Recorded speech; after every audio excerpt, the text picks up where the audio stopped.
Now, this just adds a little bit of clarity. David Moyes has got a new 1-year contract at West Ham. He's got another year to go after this season. He arrived after Pellegrini with an 18-month contract, which took him to the end of this current season. Then Christmas came and went, New Year came and went. We're sitting in Champions League places at one point. We're thinking, where's the new contract for the manager? Where's David Moyes' new contract? And just some people were getting a little bit worried, thinking, Moyes could walk out at the end of the season because he's come in. He's repaired his reputation and then some. Maybe he's more appealing to clubs better than West Ham United currently. So he could leave West Ham and pick up a new job tomorrow kind of thing. But now we've got an understanding. David Moyes has been reported by various different sources now, which makes me believe it. And sort of logistically, it just makes sense really. But David Moyes, in the contract he's currently serving, had a clause that if he kept West Ham in the Premier League this season, he got an automatic 1-year contract extension. Now, mathematically, we can probably still get relegated, but we're surviving relegation. We're not getting relegated this season. Therefore, Moyes' contract is extended by a further year until next season.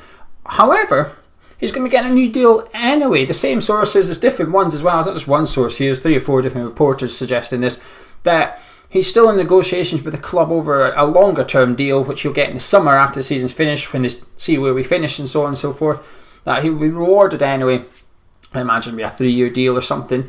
And the reason they're sort of not dragging, but what they're negotiating at the minute is David Moyes' control over transfers and also investing in the scouting department, rebuilding it from inside the club. That's what David Moyes wants to do. And this is just really good news, isn't it? In the summer, that just passed. I say just passed, a long time ago now, wasn't it? In the summer, I hope Moyes would get a new deal. I wasn't convinced on David Moyes, but I don't need to like the manager to believe he deserves a new contract, if that makes sense. I felt like he deserved it. He deserved a new deal. But also, I don't like managers with 1 year left in the contract, going into the final year of the contract. I just often worry, what is their influence? What's going to persuade them to plan for year 2 or year 3 or something like that? There isn't one. All they've got to worry about is the next 12 months. And I think, luckily, David Moyes has not done that really. You'd have forgiven David Moyes if he brought in a couple of older players and kind of thing that wouldn't have any resale value, but it doesn't matter. All Moyes is here to do is to get through the next 12 months and hopefully get a new contract. So I've always been I hate the managers going to thing. Eddie Howe at Bournemouth's a good example. Would they have stayed up if he had 3 years to go? Maybe not. But how do you motivate a club when you know you're on your way out? The players are looking at you knowing you're on your way out at the end of the season as well. It's not a good thing. So David Moyes getting a new long-term contract this summer as well. Fantastic news. But it's also the fact that he's sort of demanding changes to the way the club go about things. The policy regarding transfers is also very good news as well. We saw during the week how we identify Thomas Souček as one of those sort of, I don't want to call it a mystery, but one of those things people just never sure of. How did we find Thomas Souček? Did Moyes pick him? Did David Sullivan pick him? Was it agent influence? Well, now we know it was none of those things. It was a guy head of analytics of West Ham. Moyes obviously said to him, I want a guy that can cover a lot of ground, that can play centre midfield. I'm sure there would have been other filters as well, but Thomas Souček was picked out, identified. Moyes would have watched umpteen hours of video footage of him, decided that's the guy I want to do, tried to do his best in terms of character tests, a Moyes MOT as it's called, check out what he's like as a man, because that's the thing that impresses me the most about David Moyes regarding transfers. I still think he's a little bit too slow, but he doesn't really get it wrong in terms of buying the person. He doesn't just buy a football player, he also buys the person, the man, the one that's going to come in, fit into the club, buy into what is the culture at West Ham. Because sometimes you look at us in the past and you wonder, what is sort of our identity on the pitch? What is our ethos? Well, we've got one now under David Moyes, and he's buying players that can fit into what the current squad are currently producing, and he's ticking all the boxes for me. And we're now starting to see a little bit of long-term planning. I'm still a little bit cautious about it, I guess, because I felt that Pellegrini knew the loss for planning for the long term, and that didn't work out. You didn't really get that impression with Slaven Bilic. That you never felt like he was planning for a 3-year stay or anything like that. But I got that under Pellegrini, wrongly obviously, and I'm getting that under Moyes again now. So it's hopeful, isn't it? It's got to be feeling good. And going by the way that Moyes and Jordan Miles has sort of gone after the players in the last 18 months, all the transfers have been a great success. And you'd have been forgiven for getting a bit worried when David Sullivan rang up TalkSport at the start of the season and basically said, Pellegrini obviously wasted a lot of money, so we're going to have to change the way we do transfers here. We're going to have to change his transfer strategy. And we all assumed that meant David Sullivan getting involved and taking control again. I've also assumed that too. Perhaps he didn't mean that. Perhaps he just meant David Moyes is going to have to go about it a different way. He's just not going to get as much money to spend. You're not going to be able to bring in players that you've almost got to bring in players that the scouting department knows as well. I don't know what he meant. He probably meant I'm going to get back involved, and Moyes has picked in 2 players, it's worked out, and he thought, actually, hang on, I'll just let this guy do it and take a little bit of praise for it too. I don't know, but we've got a little bit of a sense of direction at the club right now. This new 1-year contract extension sort of could calm us all. Moyes obviously knew about it from day one, hence why he's been perfectly fine. Balbuena this week's been speaking about getting a new contract. Fabianski's mentioned it in the past as well. It'd be good to see them two getting tied down to new deals soon as well, so it can just allow us to start to put one eye on next season. We all know the striker David Moyes wants in. Moyes and Sullivan will know what the transfer budget is prior to any departures in the summer as well. Mr. Jordan Miles will know exactly what kind of players David Moyes is looking to bring in, what positions he's looking to bring in.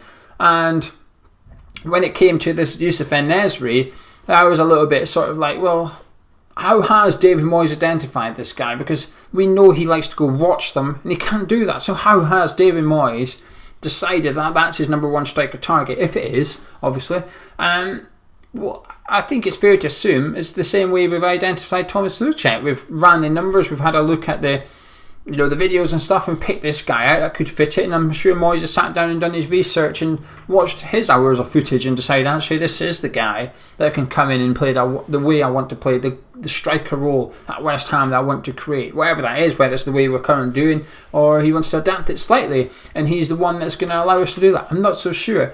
And you just get the feeling that there's a jigsaw being built at West Ham in a minute, and it's a pretty good looking jigsaw. It's not many bits left, but you also feel that Moyes is doing well to sort of identify the missing bits of said jigsaw. It's in a case of, can we go and get them? Can we go get Moyes, the player he wants, to get him in and put him in there? And I think it's good that he's sort of standing his ground against with David Sullivan, looking for assurances over the scouting and the transfers and stuff, and he deserves nothing less. And David Sullivan would be foolish not to give him control, essentially, not to give him not quite a blank check, but say, do what you want, here's your budget, away you go, do what you want, let me know who you want to buy and how much you're wanting to spend on them and stuff, and I'll deal with that end of it, and hopefully together they can create a team. Because there's always felt like there's been a little bit of headbutting between Sullivan and Moyes when it comes to identifying players. Sullivan can get these players in, but Moyes don't want them. Moyes wants these players, but Sullivan can't get them. So there still needs to be compromises. It's not the perfect relationship yet, but it does seem like we're starting to get it's starting to mould into a good working relationship. I think it is that. I think we can call it that so far. It's just a case of, can we just sculpt it a little bit better? Just make it perfect.